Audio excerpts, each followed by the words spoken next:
Sister ഡൽഹിയിൽ നിന്ന് വന്നാന്ന് തോന്നുന്നു ധ്യാനം കൂടാൻ, കണ്ടോ? അപ്പോൾ ജോസഫ് സാറേ കേട്ടോ, ഈ ഇത്രയും ദൂരത്തുനിന്ന് ധ്യാനം കൂടാൻ വന്നു. ഡൽഹി സെ ആയ മേരാ ദോസ്ത് ആയി. ഈശ്വമിശേഖർ സ്തുതിയായിരിക്കട്ടെ.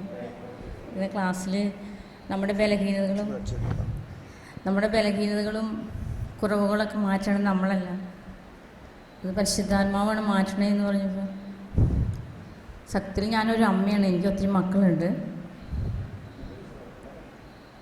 അപ്പോൾ കഴിഞ്ഞ 2-3 മാസമായിട്ട് 2-3 പിള്ളേരുടെ കല്യാണം കഴിഞ്ഞ് കടായിട്ട് നിൽക്കുക.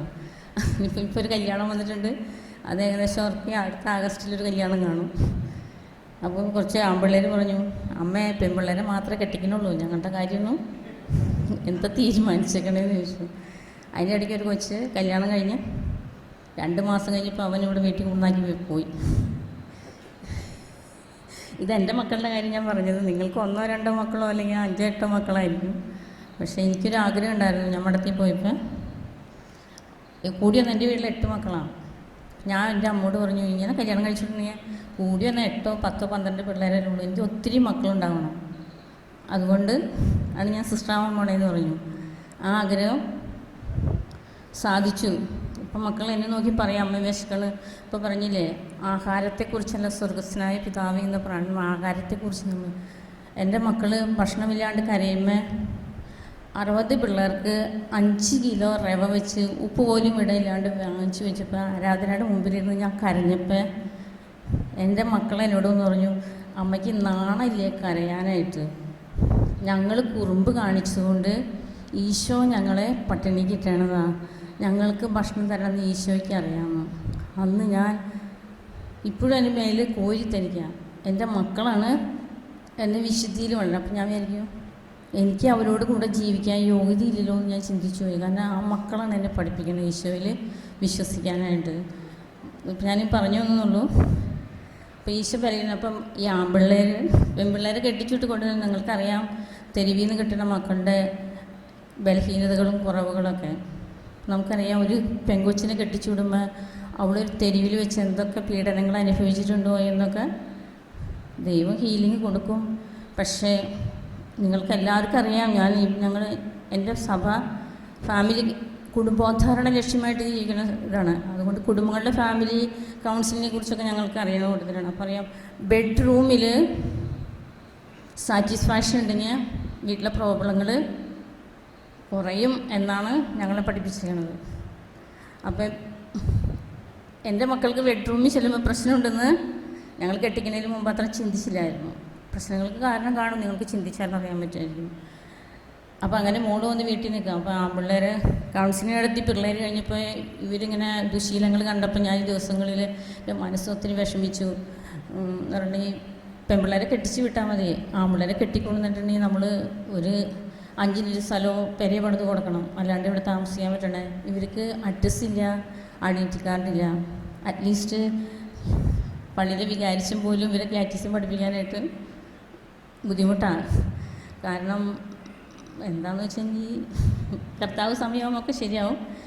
അപ്പോൾ ഞാൻ അങ്ങനെ ചിന്തിച്ചുകൊണ്ട് പ്രാർത്ഥിച്ചുകൊണ്ടിരിക്കുന്ന സൂചിച്ചുകൊണ്ടിരിക്കുന്ന പെട്ടെന്ന് ഈ മനസ്സിലേക്ക് വന്നു, ദൈവം ഇവരുടെ സ്വഭാവങ്ങൾ നവീകരിക്കണം എന്ന്.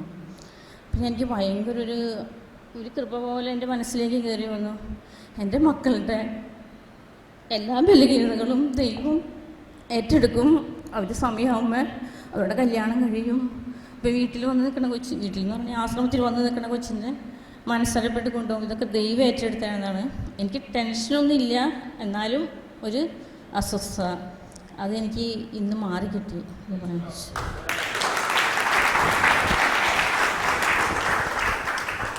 പുതിയ സൃഷ്ടി ആവുക എന്നതാണ് സർവ്വപ്രധാനം. ഇനിയും ആരോ പറയാൻ ഉള്ള ഒരു ചിന്തയുണ്ട്, പക്ഷെ എണിക്കാനുള്ള ധൈര്യമില്ല. ഒന്ന് എനിക്ക് പ്രൈസ്തലാണ് ഒരാൾ പോയ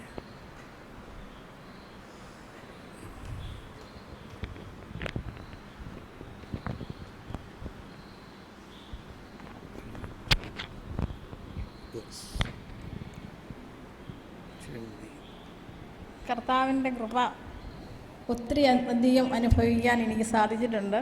പക്ഷേ ഇങ്ങനെ പരസ്യമായിട്ട് ഞാൻ സാധാരണ ഒരു പറയാൻ ധൈര്യപ്പെടാറില്ലായിരുന്നു.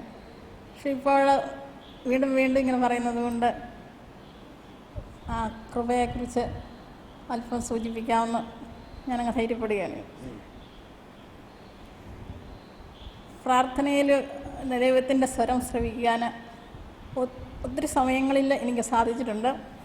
ഇവിടെ വന്നപ്പോൾ അപ്പോഴൊക്കെ ഞാൻ പരിശുദ്ധാത്മാവ് നമ്മളിൽ നടുവേർപ്പെടുന്നതായി എനിക്കറിയാമായിരുന്നു. പക്ഷെ ഇവിടെ വന്നപ്പോൾ പുതിയൊരറിവായിട്ട് ഈശോ നമ്മുടെ ഉള്ളിലിരുന്ന് മധ്യസ്ഥം വഹിക്കുന്നു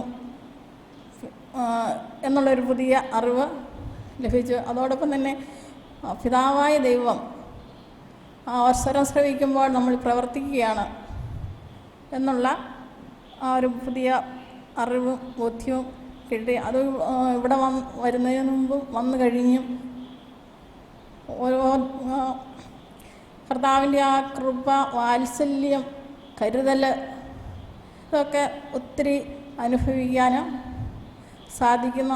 അതുകൊണ്ട് നമുക്ക് നമ്മുടെ ജീവിതത്തെ നയിക്കാൻ, മുന്നോട്ട് ശാന്തമായിട്ട് നയിക്കാൻ ഒരു ഉൾപ്രേരണ ഈശ്വരൻ ശ്രമിക്കുന്നതിലൂടെ നമുക്ക് ലഭിക്കും. നമ്മുടെ ഓരോ ചെറിയ പ്രശ്നങ്ങളിലും ആ പ്രശ്നത്തിൻ്റെ മുമ്പിലോ അല്ലെങ്കിൽ അത് കഴിയുമ്പോഴോ നമുക്കൊരു ശക്തി ഈശ്വരൻ ശ്രവിക്കുന്നതിലൂടെ നമുക്ക് ലഭിക്കുന്നു. അങ്ങനെ ലഭിക്കുമ്പോൾ അതാണ് വാസ്തവത്തിൽ സമർപ്പിത ജീവിതത്തിൻ്റെ സന്തോഷം എന്ന് പറയുന്നത് തന്നെ അതാണെന്ന് ഞാൻ മനസ്സിലാക്കുകയാണ്. പിന്നെ ഇവിടെ കുംസാരത്തെക്കുറിച്ചൊക്കെ പറഞ്ഞപ്പോഴും എനിക്ക് ഇന്നലെ ഒരു സന്ദേശമായിട്ട് കിട്ടിയത്, വെറുതെ ഞാൻ കിടക്കാൻ തുടങ്ങിയപ്പോൾ പാപങ്ങൾ ഏറ്റുപറയുന്നത് വരുന്നവർ ഭാഗ്യവാന്മാർ എന്നിട്ട് ഇപ്പോൾ രാവിലെ ഞാൻ ഓർത്ത് അതെന്തുകൊണ്ടാണ് അങ്ങനെ. പിന്നെ അപ്പോൾ നമ്മൾ ഏറ്റുപറയുക എന്നത് നല്ല കാര്യം തന്നെ. പക്ഷേ കർത്താവാണ്, എൻ്റെ കൃപയാണ് നമ്മെ രക്ഷിക്കുന്നത്.